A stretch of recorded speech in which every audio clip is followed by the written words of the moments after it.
Dok, bagaimana melihat perjalanan hidup dokter ini tadi? Kalau saya merasa bahwa perjalanan hidup saya ya wajar-wajar saja gitu ya.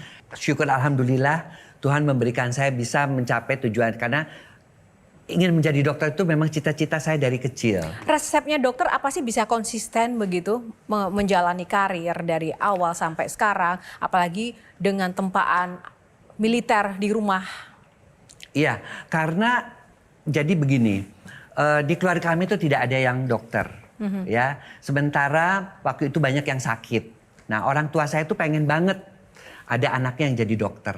Dan saya sempat melihat dulu film yang namanya Dr. Kildare. Dan saya melihat Dr. Kildare itu seorang dokter tapi dia bisa main musik, bisa deket dengan orang-orang. Saya pengen banget bisa seperti itu. Waktu awal pengen jadi dokter apa? Apakah sudah dokter jadi kandungan? ketika saya di puskesmas kan dulu harus ada WKS pertama. Itu sebagai dokter itu bisa punya SIP kalau dia 3 tahun di daerah. Dan saya pernah ditempatkan di Lampung, puskesmas Kecamatan Pas Lampung Selatan. Itu belum ada listrik, belum ada air. Masih ada ya kadang-kadang gempa tapi yang lewat itu gajah. Kadang-kadang ketemu di atas itu rumah itu dijadikan sarang musang. Ya itu biasa lah buat kita-kita dokter-dokter zaman dulu. Nah di situ saya melihat bahwa ada pasangan yang kelas 2 SMP menikahi anak kelas 2 SMP juga, 14 dengan 13. Waktu itu saya masih ingat banget. Dan ternyata 2 tahun nggak bisa punya anak. Ternyata mereka melakukan hubungan seksnya bukan yang wajar, ya Mr. P dengan Miss V, tapi di puser.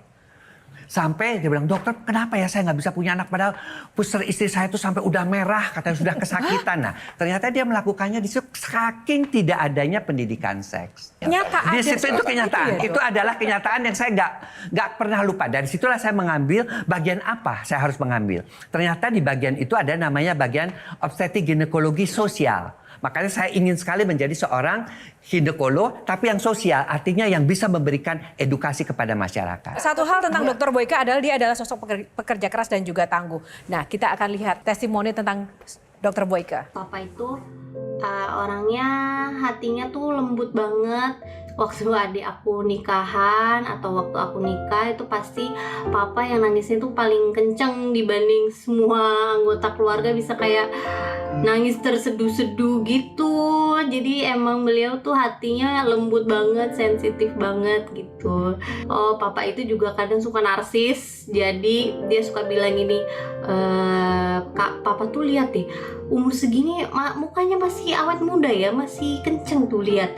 Suka kayak gitu. Jadi kita semua sih cuman iya pak, biar cepet aja gitu.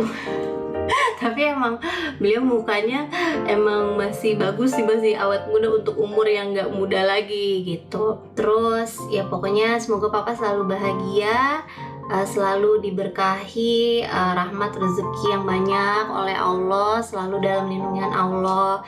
Ya pokoknya kita semua selalu doa yang terbaik buat papa karena kita sayang sama papa. Bye. Silakan dong, gimana tadi? Ya mungkin karena saya juga dekat sama anak-anak ya. Dia itu waktu itu pernah nge-DM saya. Dia itu waktu SMA kan ke Amerika. Dapat beasiswa yang 1 tahun itu, program 1 tahun. Dan dia mengatakan, papa aku sedih banget, aku sendirian. Saya pergi ke sana. Saya tinggalin semua, saya pergi ke sana untuk nemenin dia. Kalau ada pertanyaan karir atau keluarga dok? Saya nomor 1 keluarga. Anak-anak sempat ngomong begini, ketika anak-anak tuh nggak ada waktu dengan saya, dia bilang, papa aku nggak butuh uang papa. Aku butuh, kalau aku ada masalah, aku pengen papa tuh ada di dekat aku. Nah itu yang membuat saya, makanya saya sempat berhenti ketika anak saya tidak mau belajar dan tidak mau sekolah. Yang paling bungsu itu sempat tidak mau belajar dan tidak mau sekolah. Nah disitulah saya akhirnya membalas dendamnya. Setiap kali lebaran saya dengan anak saya yang laki-laki itu saya naik gunung, saya ke Afrika Selatan, saya ke Swiss, saya kemana cuma sama anak yang laki itu. Karena dia yang merasa paling kekurangan perhatian dari saya. 3 pernikahan anak-anaknya Dr. Boyko tuh yang nangisnya kenceng bapaknya bukan ibunya. Oh iya betul. Karena mungkin saya selalu melihat kasus-kasus pernikahan yang sering sekali bercerai ya, apalagi ketika COVID itu ya, hanya karena pasangannya pilot kemudian gajinya tinggal 25%, kemudian dicerai. Kemudian jadi saya merasa juga ketika anak saya menikah ini akan sebaik ini, akan sebahagia ini ke anak saya. Karena saya merasa ketika anak-anak saya dibesarkan oleh saya dan istri, itu mereka artinya mendapatkan semuanya lah. Kasih sayang, apapun kita berikan. Sampai saya tanya, jangan, kalau kamu tidak suka pada anak saya, tolong kembalikan. Jangan kamu sakiti. Karena saya sangat menyayangi anak-anak saya. Saya mengatakan ke semua, ketiga. Dan saya memang selalu menangis. Dan itu sampai saya dibilang sama teman-teman saya, kan ada teman-teman saya dokter juga datang. Lu kalah deh. Ferry aja bini lo nggak nangis, kok lo sampai nangisnya nangis bombay. Saya bukan nangis karena saya membayangkan begitu. Istri saya sih tenang aja, apalagi ketika sungkem minta izin gitu tuh langsung air mata tuh udah ini karena dia minta izinkan saya menikah dengan orang yang saya cintai yang begini. Saya di sini timbul pertanyaan saya, apakah dia akan bahagia? Apakah dia laki-laki itu bisa menjaga anak saya, terutama anak perempuan ya seperti itu. Waktu anak dokter masuk rumah sakit untuk melahirkan, dokter ikut mendampingi? Anak-anak saya melahirkan, saya dampingi. Tapi yang operasi sesar adalah senior guru saya. Tapi saya mengangkat anak dan sebagainya. Karena tidak boleh, ada aturan juga. Karena ketika operasi itu ada faktor emosi. Jadi paling saya boleh mendampingi, melihat. Nangis kemudian, lagi? Pada saat itu ya sedih tapi tidak sampai nangis. Pertanyaan saya, selama karir Anda puluhan tahun, pernah nggak Anda terapkan teorimu kepada wanita lain di luar istri?